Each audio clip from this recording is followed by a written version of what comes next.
అగ్రరాజ్యం అమెరికా నిఘా వ్యవస్థ మరోసారి ఊహించని రీతిలో డిఫెన్స్ లో పడింది.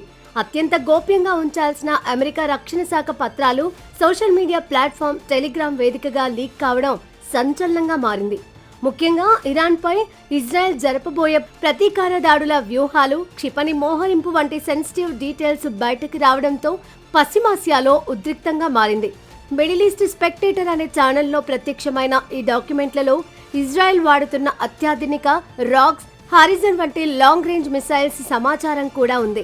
గగనతలంలో యుద్ధ విమానాలకు ఇంధనం నింపే ప్రక్రియకు సంబంధించిన ఫోటోలు, మ్యాప్లు ఇప్పుడు శత్రు దేశాల చేతికి చిక్కడం అమెరికా ఇంటెలిజెన్స్ వైఫల్యానికి అద్దం పడుతోంది.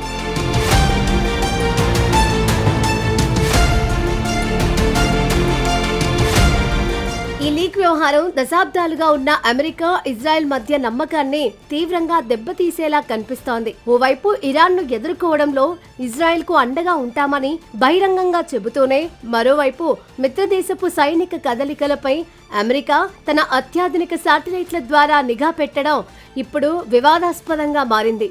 తన రహస్య ప్లాన్స్ అన్ని బయటపడిపోవడంతో ఇజ్రాయెల్ ఇప్పుడు తన యుద్ధ వ్యూహాలను మొదటి నుంచి మళ్లీ సిద్ధం చేసుకోవాల్సిన సిచ్యువేషన్ ఏర్పడింది. సాధారణంగా ఇలాంటి టాప్ సీక్రెట్ సమాచారం అమెరికాతో పాటు బ్రిటన్, కెనడా, ఆస్ట్రేలియా, న్యూజిలాండ్లతో కూడిన 5 ఐస్ కూటమికి మాత్రమే అందుబాటులో ఉంటుంది. ఇంతటి పటిష్టమైన భద్రతను ఛేదించి పత్రాలు బయటకు రావడం వెనుక విదేశీ హ్యాకర్లు ఉన్నారా, లేక వ్యవస్థలోని వారే ఎవరైనా కావాలని లీక్ చేశారా అన్న కోణంలో FBI ఇన్వెస్టిగేషన్ ముమ్మరం చేసింది.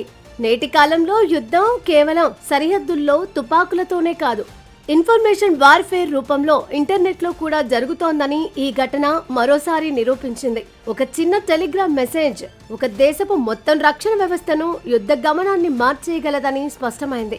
అమెరికా వంటి గ్లోబల్ టెక్ దిగ్గజ దేశానికే తన సర్వర్లను కాపాడుకోవడం సవాల్గా మారడం విశేషం.